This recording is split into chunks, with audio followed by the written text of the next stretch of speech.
জয় জগন্নাথ বন্ধুরা। তো আজকে হলো শুভ রথযাত্রা। সকাল থেকেই অপেক্ষা করছিলাম কখন রথ আসবে আর আমরা সবাই মিলে একসাথে রথের দড়িটাকে টান দেব। তো সকালে একবার এসেছিল, তখন আমরা স্নান করতে পারিনি, তো সেই জন্য আর দেখতেও পারলাম না। তো এখন দেখো দুপুর হয়েছে, তখন এইমাত্র ঘুরে আসলো রথটা। তো আমরা সবাই মিলে রাস্তায় চলে গেলাম দেখার জন্য। তো মেয়ে খুব এক্সাইটেড ছিল সকাল থেকে যে কখন মাম্মি রথটা আসবে।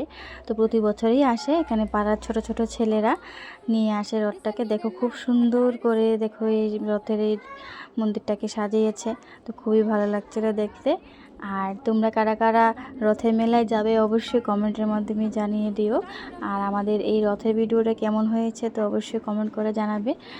তো দেখো এখানে কি সুন্দর করে সাজিয়েছে, উপরে দুটো একদম নিচে একটা জগন্নাথ দেবীর মূর্তি রেখেছে, আবার উপরেও ওরা দেখো নিজে থেকে বানিয়েছে। তো খুবই সুন্দর লাগছিল দেখতে। তো এখানে দেখো আমার শাশুড়ি মা আর মেয়ে দুইজনে মিলে দড়িটাকে টান দিচ্ছিল। এখন যেহেতু দুপুর হয়ে গেছে, তাই রাস্তার ভিতর খালি পায়ে আর হাঁটা যাচ্ছিল না, রাস্তাটা এতটাই গরম হয়েছে।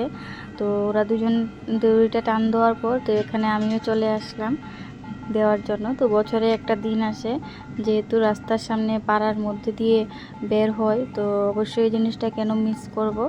তো টাউনে আর যাবো না আজকে, কারণ প্রচণ্ড ভিড় গরম, সেই জন্য বাড়ি থেকে বের হব না।